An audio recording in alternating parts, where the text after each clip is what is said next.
तर मित्रांनो, लाडका भाऊ योजनेअंतर्गत शैक्षणिक अर्थानुसार या ठिकाणी विद्यावेतन दिलं जाणार आहे।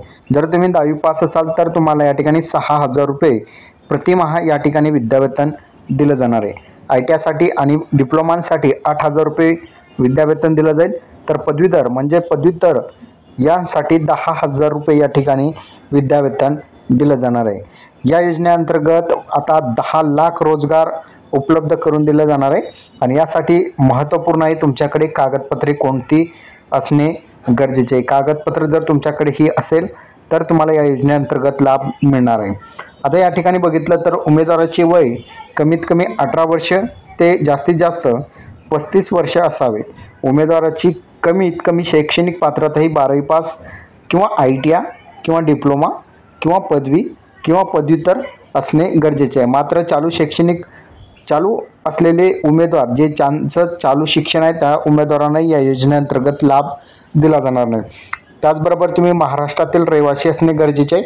तुमच्याकडे आधार कार्ड असणे गरजेचे आहे आणि आधार कार्डला बँक खात्याला तुमचं आधार कार्ड हे लिंक असणे गरजेचे आहे। त्याचबरोबर उमेदवाराने कौशल्य रोजगार उद्योजकता आयुक्तालयाच्या संकेतस्थळावर नोंदणी करून रोजगार नोंदणी क्रमांक प्राप्त केलेला असावा तरच त्यांना या योजनेअंतर्गत लाभ दिला जाणार आहे।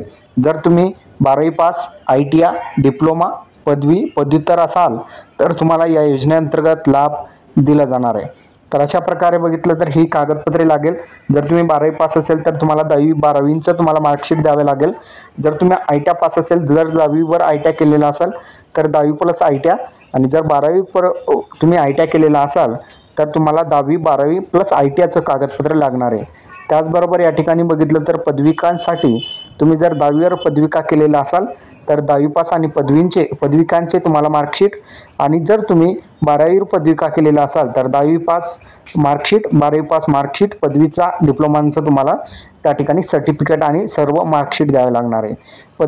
पदवीमध्ये जर असाल तुम्ही डायरेक्ट 12वी नंतर पदवी घेतलेली असाल तर तुम्हाला फक्त 10वी आणि 12वीचं मार्कशीट आणि पदवीचं सर्व सेमिस्टर वाईजचे मार्कशीट तुम्हाला त्या ठिकाणी 10वी लागणार आहे।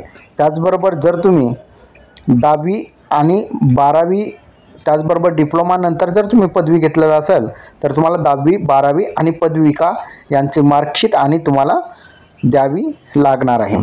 तर अशा प्रकारे हे कागदपत्रे तुमच्याकडे लागतील। खास करून आधार कार्ड आणि ते आधार कार्ड तुमच्याकडे जे राष्ट्रीयकृत बँक आहे खाते पुस्तक आहे, अकाउंट नंबर आहे तुमच्याकडे, त्या बँकेला तुम्हाला आधार नंबर लिंक करणे गरजेचे असणार आहे। हा व्हिडिओ तुम्हाला कसा वाटला कमेंटमध्ये सांगायचा विसरू नका।